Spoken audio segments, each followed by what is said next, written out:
BC నాయకుడికి ఎదిగినారు. మీరు బీసీల కోసం మాత్రం మీ ప్రయత్నం చేయరు, చేసేవారి మీద నిందలేస్తారు. ఇలా కాంగ్రెస్ పార్టీ రేవంత్ రెడ్డి అయినప్పుడు కూడా మేమందరం కలిసి చట్టాలు చేయడం, కుల సర్వే చేయడం 1930 తర్వాత స్వాతంత్రం పూర్వం చేసిన కుల సర్వే తర్వాత మొట్టమొదటిసారి దేశంలో కుల సర్వే చేసిన ఘనత కాంగ్రెస్ పార్టీది. రాహుల్ గాంధీ ఆశయాన్ని రేవంత్ రెడ్డి గారు ముందుకు తీసుకెళ్తూ ఈ రాష్ట్రంలో కుల సర్వే చేయించినారు, చట్టాలు ఇచ్చినాం. మా ప్రయత్నంలో ఎక్కడ లోపం లేదు, చిత్తశుద్ధుల లోపం లేదు, చేసే ప్రయత్నం ప్రతి చేస్తా ఉన్నాము. అందుకే ధైర్యంగా కోర్టులో కేసున్నా జీవో ఇచ్చినాము.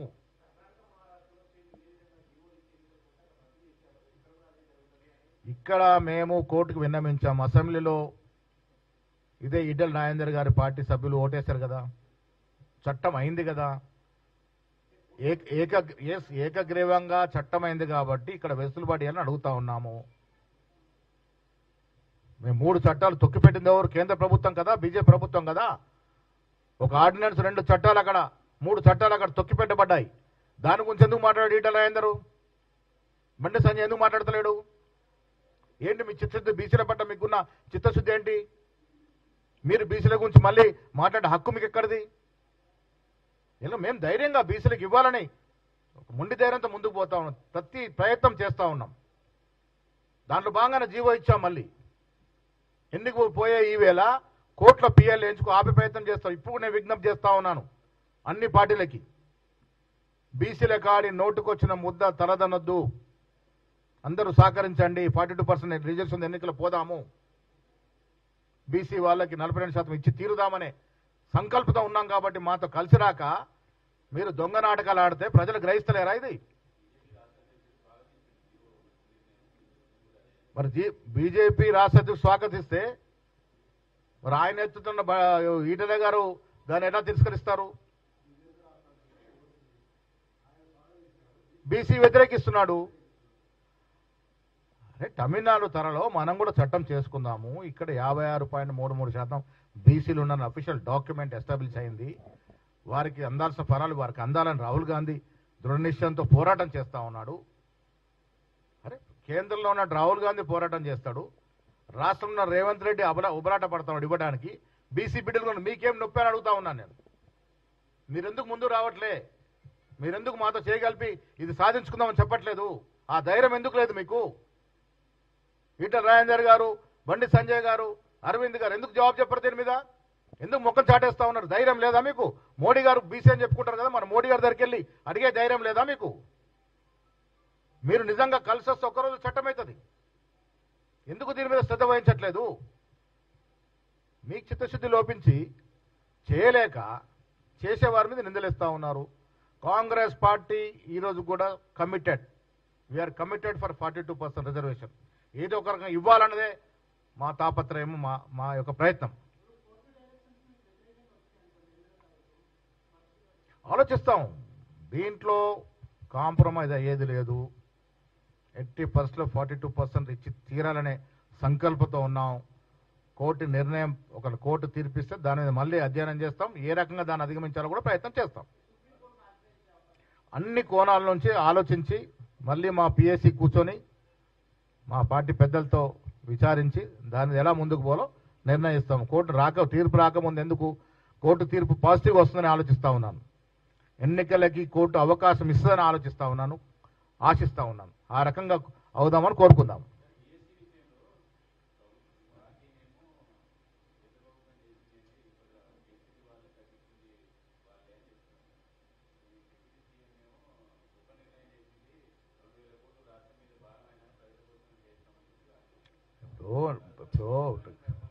జిఎస్టీ వల్ల ఇన్ని సంవత్సరాలు ఎందుకు ఆలోచన రాలే?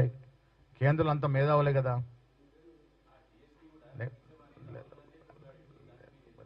నేనేమంటా, తగ్గించడం మంచి పరమైన 8 ఏళ్ళు దోచుకున్న తీరు ఎండగట్టాలి కదా ప్రజలకి.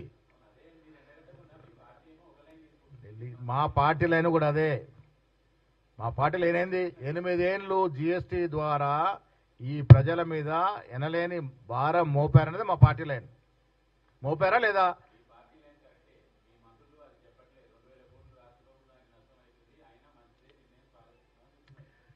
భట్టి గారు ఏం చెప్పారు నిన్నాను, ఇన్నేళ్ల కన్నా ఈ నిర్ణయాన్ని రివ్యూ చేశారు, తగ్గించడం శుభపరిణామమే. నేను కూడా అంటా ఉన్నాను, తగ్గించడం శుభపరిణమైనప్పుడు ఆ భారం ఎవరి మీద పడుతుందో ఒకసారి ప్రజలకు తెలవాలి. ఆ భారం మళ్ళీ రాష్ట్రం మీద పడుతూ ఉంది. దీనికి తోడు 8 ఏళ్ళు ప్రజలు వారి భారానికి మించిన బరువు మోశారు కదా. 8 ఏళ్ళు సోయలేదు, ఇప్పుడు తగ్గించారు. ఇది ప్రజలకు తెలవాలి. 8 ఏళ్ళు ఏ రకంగా ప్రజల మీద భారం పడదో తెలవాలి. ఇప్పుడు తగ్గించిన వల్ల రాష్ట్రంలో, తెలంగాణ రాష్ట్రం మీద పడుతున్న భారం ఎంతో తెలియాలి కాబట్టి ఆ విషయం చెప్పాను నేను. Thank you.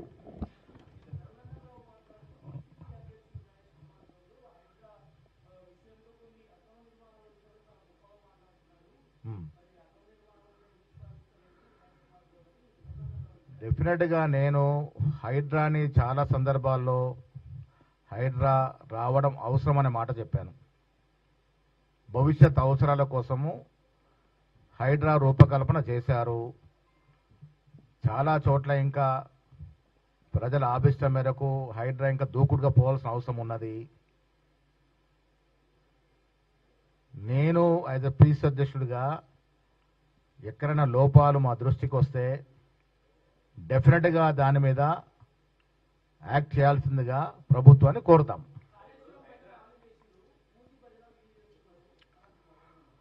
భజన అనే మాటే లేదు. నేను మా మంత్రులంతా గుజరాత్ నర్మదా రివర్ ఫ్రంట్ చూసి వచ్చాము. సాబర్మతి రివర్ ఫ్రంట్ చూసి వచ్చాము. గుజరాత్ అహ్మదాబాద్లో చక్కగా కట్టారు. గుజరాత్లో కట్టుకున్నప్పుడు ఎంతమంది నిర్వాసులు అయ్యారో ఆ లెక్క తీస్తే బొక్కలు